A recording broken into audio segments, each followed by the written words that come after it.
بسم اللہ الرحمن الرحیم نحمدہ ونصلی علی رسولہ الکریم اما بعد۔ عزیز بھائیوں، بہنوں، بزرگوں، دوستوں، السلام علیکم ورحمۃ اللہ وبرکاتہ۔ برادران اسلام، آن لائن تجوید کلاسز کی یہ ہماری 16ویں نشست ہے، جس میں ہم انشاءاللہ العزیز نبر کے قواعد میں سے ایک قاعدے کو اچھی طرح ہم سمجھنے کی کوشش کریں گے۔ یوں تو نبر کے قواعد پر اس سے قبل 2 ویڈیوز بنائی جا چکی ہیں۔ نبر کہتے کسے ہیں، کب کب یہ نبر ہوتا ہے، یہ تمام تعریفات پچھلی 2 ویڈیوز میں موجود ہیں۔ علاوہ ازیں اس کے ہم نے زوم میٹنگ پر بھی اس کو اچھی طرح سے پڑھ لیا ہے۔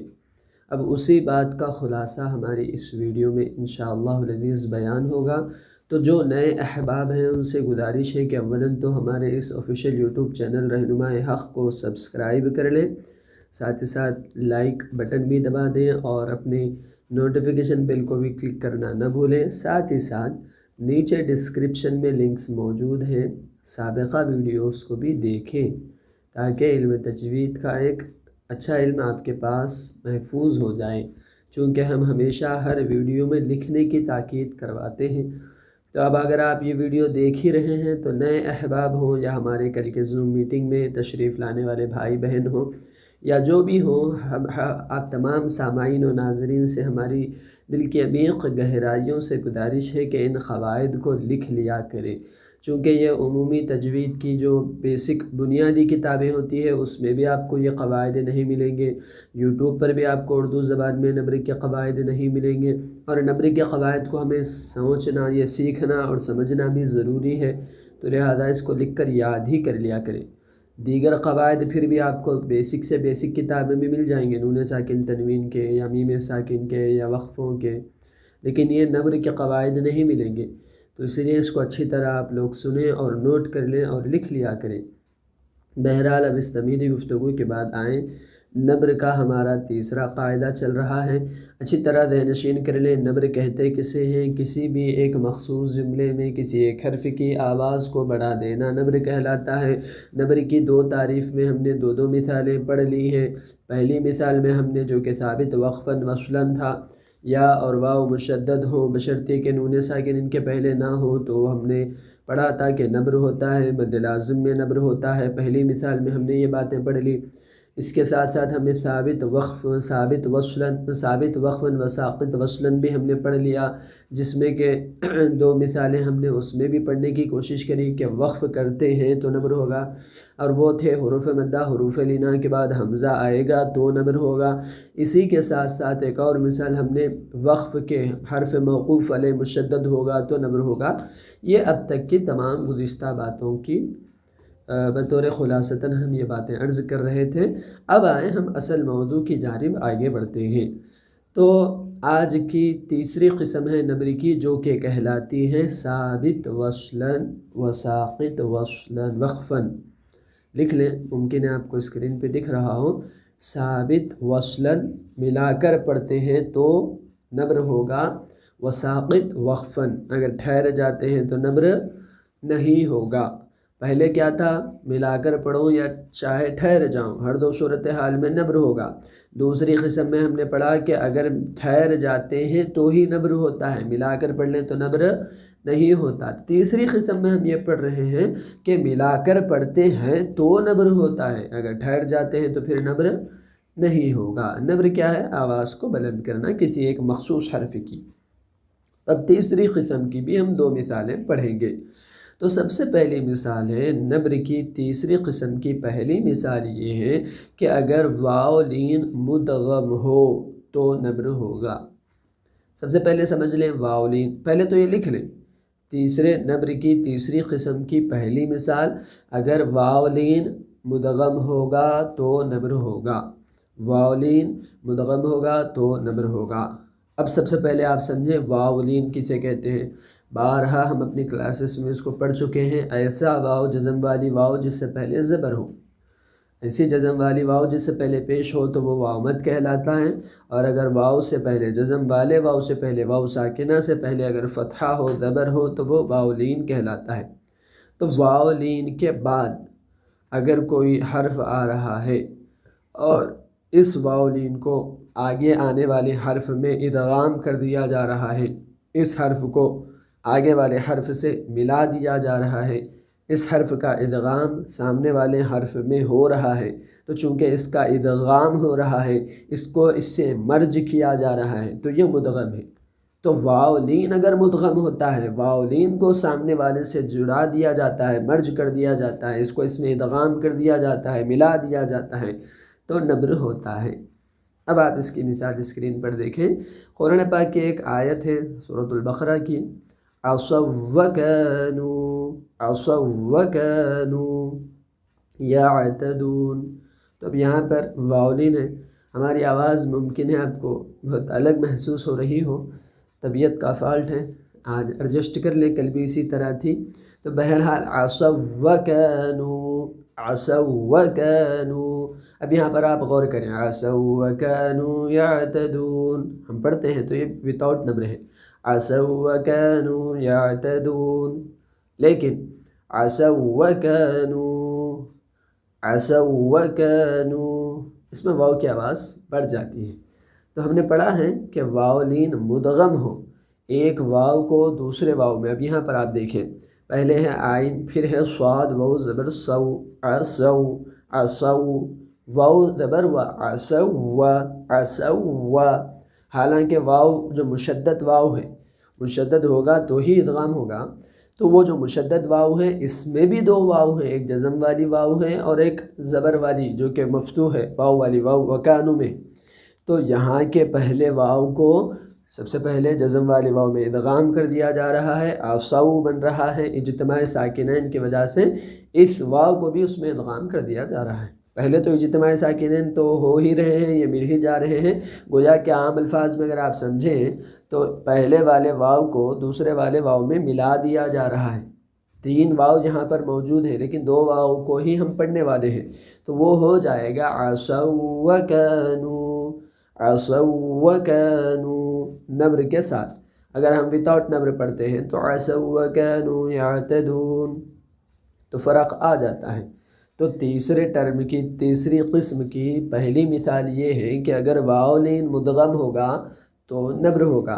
اب یہاں پر واو لین بھی ہے، صاد کے اوپر فتحہ آ چکا ہے، تو جزم والی واو سے پہلے فتحہ ہے، واو ساکنہ سے پہلے مفتوح، تو پھر یہاں پر لین ہو رہا ہے، اسی لین کو ہم ادغام کر رہے ہیں، سامنے والے حرف میں ملا رہے ہیں۔ تو ہم نے پڑھا ہے کہ واو لین اگر مدغم ہوگا تو نبر ہوگا، یعنی کہ واو کی آواز کو تھوڑا سا بڑھا دیا جائے گا، جیسے عصوا وكانوا۔ تو یہ تیسری ٹرم کی پہلی مثال تھی جو کہ واو لین مدغم ہوگا۔ اب تیسری قسم کی دوسری مثال لکھ لیں، پہلے قاعدہ لکھ لیں، پھر اس کے بعد آپ کو تعریف کے ساتھ ہم سمجھانے کی کوشش کی، مثال کے ساتھ ہم سمجھائیں گے۔ تو دیکھیں یہ تھوڑا سا ٹف ہے لیکن بہت اچھا ہے، اگر ہم تھوڑا ذہن لگا دیتے ہیں تو قاعدہ اچھی طرح سمجھ میں آ جائے گا۔ سب سے پہلی چیز، تفصیلی گفتگو کیے بغیر دو الف جہاں کہیں ایک ساتھ جمع ہو جائیں، دو الف ایک ساتھ آ جائیں آگے پیچھے تو نبر ہوگا، دو الف ایک ساتھ جمع ہو جائیں تو نبر ہوگا، یہ قاعدہ آپ لکھ لیں پہلے۔ اب ایک اور بات ذہن نشین کر لیں، سب سے پہلی چیز نبر کب ہونے والا ہے؟ تیسری قسم میں دو الف ایک ساتھ جمع ہوں گے تو نبر ہونے والا ہے۔ اب اور ایک بات، یہ بھی ایک اہمیت کے حامل والی بات ہے، لکھ لیں اس کو بھی، دو متحرک حروف، دو متحرک حرکات کسے کہتے ہیں ہم جانتے ہیں، زیر زبر پیش، دو زبر دو زیر، یہ حرکات جس پر آتے ہیں وہ متحرک ہو جاتا ہے۔ تو اب ال میں حمزہ، الحمدللہ رب العالمین میں حمزہ لام زبر ال ہوتا ہے، تو حمزہ متحرک ہے، کیوں ہے متحرک؟ کیونکہ الف کے حمزہ کے اوپر حرکت آ چکی ہے۔ لام الحمد، حمزہ لام زبر ال، لام کے اوپر جزم آ رہا ہے، لام متحرک۔ حامیم زبر حم، ہا کے اوپر زبر آ رہا ہے، ہا متحرک۔ دال کے اوپر جزم آ رہا ہے، دال متحرک۔ تو بتانا یہ ہے کہ جو حروف تہجی ہیں ان تمام پر اگر کوئی حرکت آ جاتی ہے تو یہ متحرک حروف بن جاتے ہیں۔ اب قاعدہ یہ ہے کہ جہاں کہیں دو متحرک حروف ایک ساتھ جمع ہو جائیں، پہلے ہم نے پڑھا کہ دو الف ایک ساتھ جمع ہو جائیں تو نبر ہوگا، اب یہ ایک الگ بات ہے، تمہیدی بات ہے، یہ ایک اچھی بات ہے، ذہن نشین رکھنی چاہیے کہ جہاں کہیں دو متحرک حروف جمع ہو جائیں، دو متحرک حروف جمع ہو جائیں، یہ بھی حرکت والی ہونی چاہیے، یہ بھی حرکت والی ہونی چاہیے۔ اب ایک اور شرط، ایک اور قاعدہ یہ ہے کہ یہ جو دوسری متحرک حرف ہے یہ یا تو جزم والی ہوگی یا تشدید والی ہوگی۔ ما قبل والے حرف پر کون سی بھی حرکت آ سکتی ہے، چاہے زبر، چاہے دو زبر تو نہیں، چاہے زیر، چاہے پیش۔ آگے آنے والی حرف پر یا تو جزم ہوگا یا پھر تشدید ہوگی۔ اب اگر آپ یہ بات سمجھ چکے ہیں کہ دو متحرک حروف کسے کہتے ہیں اور دو متحرک حروف میں دوسری والے حرف پر کون سی حرکات آنی ہے، صرف جزم یا تشدید آنی ہے، اب ایسے دو متحرک حروف کے بیچ میں اگر غیر متحرک حروف آ جاتے ہیں تو اس کو ہم چھوڑ دیتے ہیں، نہیں پڑھتے ہیں۔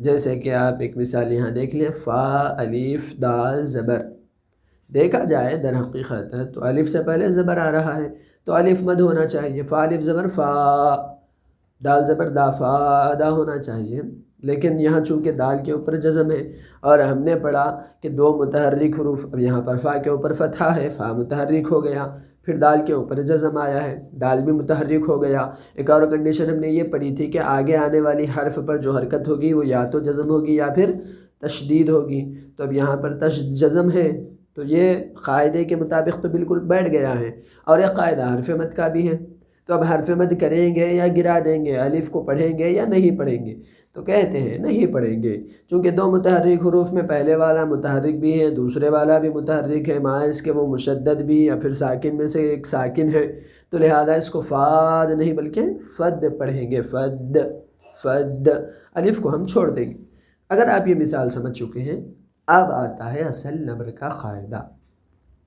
ہم نے سب سے پہلی بات تیسرے قاعدے میں یہ دوسری مثال پڑھ رہے ہیں جس میں دو الف ایک ساتھ جمع ہو جاتے ہیں تو کیا ہوتا ہے، نبر ہوتا ہے۔ ایک اور بات ہم نے پڑھی ہے کہ اگر دو متحرک حروف کے بیچ میں غیر متحرک حرف یا حروف ایک آؤ یا دو آؤ، جیسے مثال دیکھیں آپ، ذول نہیں پڑھیں گے، دال واو الف لام پیش، ذول نہیں پڑھیں گے بلکہ ذل پڑھ دیں گے، ذل۔ کیوں؟ کیونکہ یہ دال بھی متحرک ہے، لام بھی متحرک ہے، بیچ میں غیر متحرک واو اور الف ہے، اس کو ہم چھوڑ دیں گے۔ تو عرض یہ کرنا ہے کہ اگر یہ باتیں آپ اچھی طرح سمجھ چکے ہیں تو اب اصل نبر کے قاعدے میں آئیں۔ قرآن پاک کی ایک مثال ہے، وقال الحمد للہ، وقال الحمد للہ، ان دونوں نے کہا الحمدللہ، تمام تعریفیں اللہ ہی کے لیے ہیں۔ ان دونوں نے کہا، قالا، اس ایک مرد نے کہا، قالا، ان دونوں نے کہا، الحمدللہ، تمام تعریفیں اللہ کے لیے ہیں۔ یہ اس کا ترجمہ تھا۔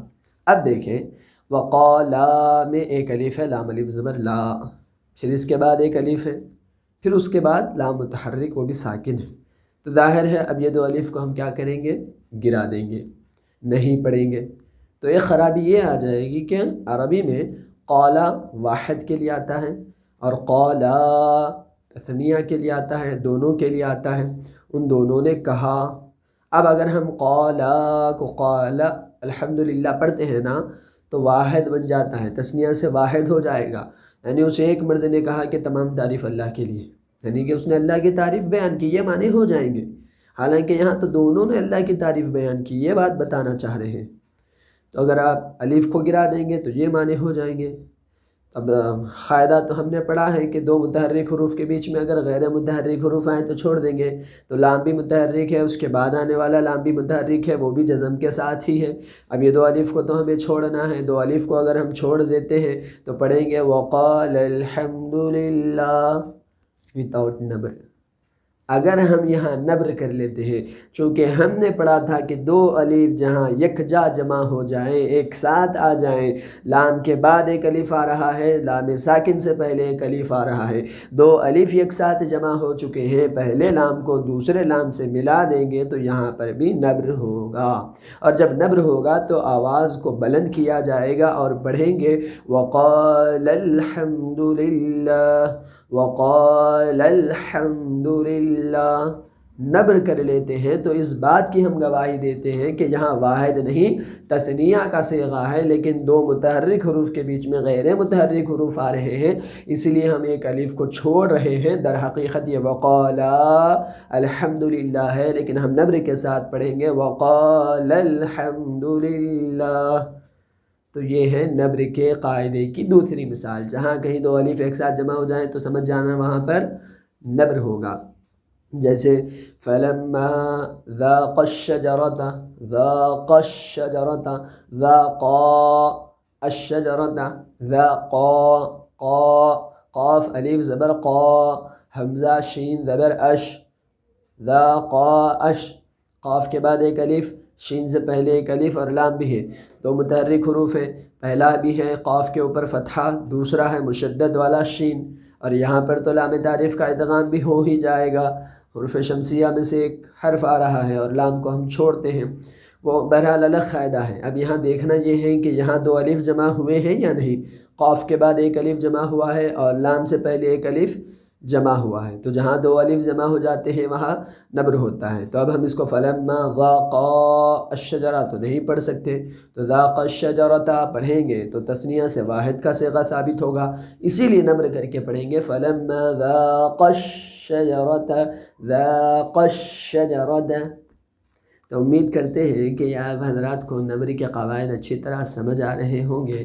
نبر کے ہم نے 3 قواعد پڑھے ہیں، ثابت، وقفاً و وصلاً، ٹھہرو یا ملا کر پڑھیں، ہر دو صورتحال میں نبر ہوگا۔ دوسری مثال ہم نے پڑھی کہ ثابت وقفاً و ساقط وصلاً، ٹھہرتے ہیں تبھی نبر ہوگا، ملا کر پڑھتے ہیں تو نبر نہیں ہوگا۔ تیسری مثال اس کے بالکل برعکس کہ اگر ملا کر پڑھتے ہیں ثابت وصلاً و ساقط وقفاً، ٹھہر جاتے ہیں تو پھر نبر نہیں ہوگا۔ جیسے ذاقا کہاں ہو رہا ہے، یہاں نبر ٹھہر رہے ہیں، اور ذاقش بول کر نہیں ٹھہرا جاتا، ذاقا پڑھ کر ہی ٹھہرا جاتا ہے۔ اور اگر ہم لوٹا بھی رہے ہیں تو الشجرۃ سے بھی نہیں لوٹانا چاہیے، ذاق الشجرۃ سے لوٹانا چاہیے، یا پھر فلما سے۔ الغرض یہ لوٹانے کے وغیرہ تو پیچھے سے کہاں سے لوٹانا ہے وہ وقوف کے قواعد میں ہم دیکھ لیں گے۔ نبر کے قواعد امید کرتے ہیں کہ آپ احباب کو اچھی طرح سمجھ آ چکے ہوں گے۔ تو یہاں ہمارا نبر کا بیان مکمل ہو چکا ہے۔ تینوں قسموں کو اچھی طرح آپ لکھ لیں اور یاد کر لیں، ثابت وقفاً و وصلاً، ثابت وقفاً و ساقط وصلاً، ثابت وصلاً و ساقط وقفاً۔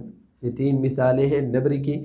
نبر کے معنی کسی بھی ایک جملے میں سے ایک پرٹیکولر ورڈ کی آواز کو بڑھا دینا، کب بڑھائیں گے، کیسی سچویشن میں بڑھائیں گے، کون کون سی اس کی کنڈیشنز ہے، یہ تمام باتیں تینوں قواعد میں گزر چکی ہیں، تو ان کو بھی آپ ضرور دیکھیں۔ الغرض کچھ اور نئے قواعد کے ساتھ ہم حاضر ہوتے ہیں رمضان المبارک کے ہی اسی متبرک مہینے میں۔ تب تک کے لیے اپنا اور اپنے اہل خانہ کا خاص خیال رکھیں، اور اس احقر کی صحت و عافیت کے لیے بھی دعائیں فرمائیں۔ جزاک اللہ خیر۔ السلام علیکم ورحمۃ اللہ۔